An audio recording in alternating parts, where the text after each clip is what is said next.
कशिश मिश्रा जी पुणे से। महाराज जी, आलस और मोबाइल के अधिक प्रयोग पर जीत कैसे पाया जाए? अब ये तो हाँ, इसमें तो अपने को देखो, अभ्यास इसमें भी नींद, भोजन, बोलना और भोग, इनको आप जितना चाहो बढ़ा सकते हो, जितना चाहो घटा सकते हो। भोजन को थोड़ा थोड़ा कम करते जाओ तो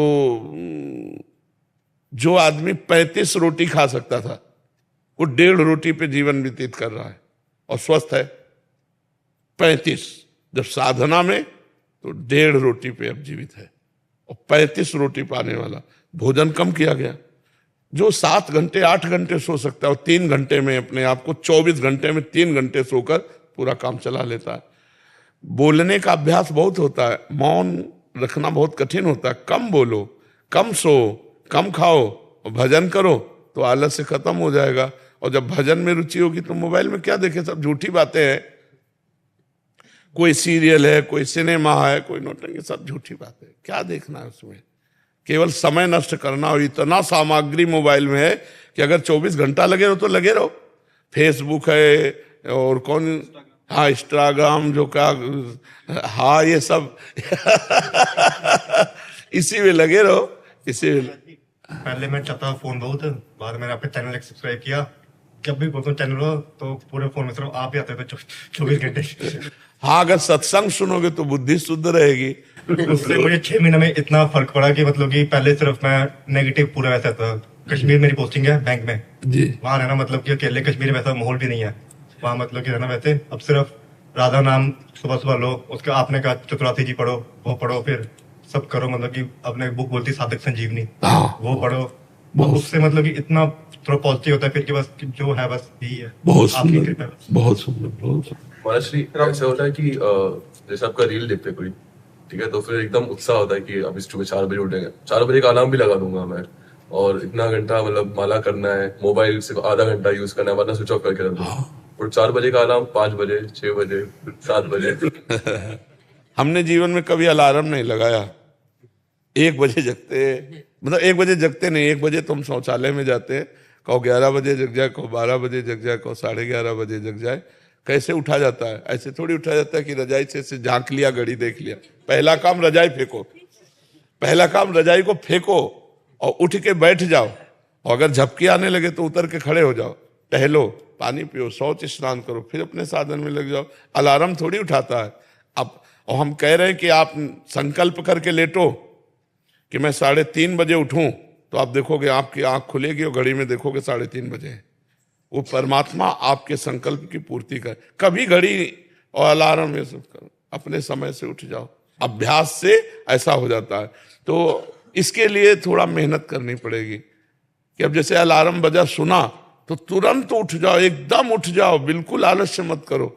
ऐसा करो, पहले बिस्तर से हटो, रजाई फेंक दिया, बाहर हो गए, और फिर एकदम मुंह आदि धो करके फिर नाम जप करने लगो, जो अपनी दिनचर्या में लग जाओ। 4 बजे तो बहुत कम है, 4 बजे तो यहाँ सत्संग शुरू होता है। लोग रोड में रात्रि में कैसे खड़े रहते हैं, तो पूरी रात भर लोग खड़े रहते हैं। तो हमें लगता है अगर हम अभ्यास करें तो हो सकता है, ठीक है।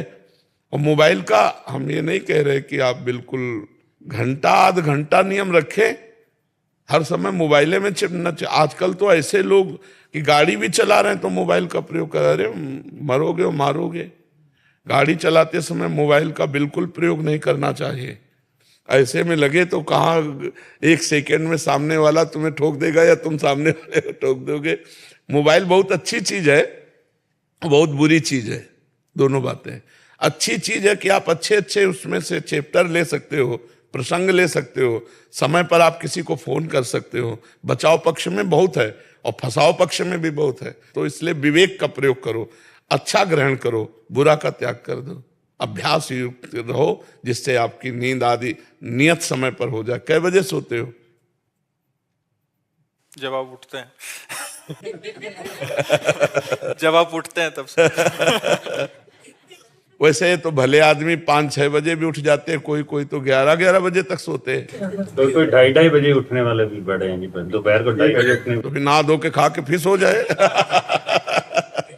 महाराज जी बट यहाँ पे आके नींद ही नहीं आई। यहाँ पे 3 से नींद आई नहीं बिल्कुल भी। हाँ, दिव्य धाम है भगवान का यार। इनकी दिनचर्या कुछ ऐसी रहती है प्रभु, जैसे दिनचर्या ऐसी ही रहती है कि हम पशु चिकित्सक हैं तो हमें लेट हो जाता है, 9 बज जाता है कभी कभी फील्ड में, तो हमें सोने में 10-11 बज जाते हैं सुबह, इसलिए विलम्ब हो जाता है। तो 11 बजे सो जाओ, 12, 1, 2, 3, 4, 5, 6 घंटा केवल नींद पर्याप्त है साधक के लिए।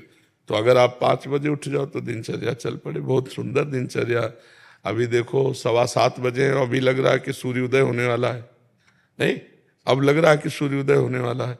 तो हमें लगता है अगर 5 बजे भी उठ जाओ तो पर्याप्त है। 6 घंटा सोना चाहिए गृहस्थ आदमी को। साधु महात्माओं को 3 घंटा 4 घंटा जितने में निपटा ले। फोन आने लगता है इमरजेंसी केस का, हम लोग तो ऐसे उठ जाते हैं 5 बजे। पशु परेशान जो रहते हैं उनके पास। बिल्कुल बिल्कुल, नाम जप करते हुए और आप पशु सेवा में जाओ, बहुत बढ़िया है। एक हमारा प्रश्न है जी, कि कभी कभी हमें कुछ ऐसे पशुओं का इलाज करना पड़ता है जिनका पशुपालक बस मांस भक्षण है और उनके लिए करते हैं, तो क्या उनकी हमें इलाज करने में कभी कभी लगता है हम अप्रत्यक्ष रूप से पाप के भागीदार तो नहीं हो रहे हैं? लेकिन आप तो उसके रोग निवारण के लिए जो गए हैं, वो हत्या के लिए पाल रहे हैं, स्वस्थ करके उसका मांस खाना चाहते हैं। लेकिन आपका उद्देश्य ऐसा नहीं है। आपका उद्देश्य केवल पशु को स्वस्थ करने का है। आपको आगे की बात नहीं सोचनी है।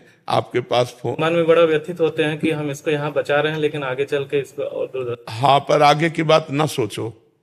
वर्तमान के प्राप्त सेवा को आप केवल उस समय देखो कि इस समय इस पशु को मुझे बचाना है, मेरा कर्तव्य है इसे दुख रहित करना। आगे भगवान जाने। कहीं भी फोन आवे तो आप पहले उस पशु में भगवान देखिए और उस पशु को स्वस्थ करने की भावना कीजिए। यदि हम ऐसा सोचें कि इसको कल कोई मारेगा, तो आज ही हम मार रहे हैं, क्योंकि हमें सूचना मिल गई कि वो रोग से ग्रसित है और हम नहीं गए तो वो तो कल मारता, आज हमने मार दिया। हम जाकर आज उसे बचाएंगे, कल भगवान जाने उसका परिणाम क्या होगा, है नहीं? हर जीव का परिणाम अपना है। तो इसलिए ऐसे विचार के द्वारा हम उस जीव की सेवा करते हैं। आगे का केस भगवान संभालें कि वो हत्या करेगा कि क्या करेगा। हम वर्तमान को देखकर उसको दुख निवृत्त कर देते हैं।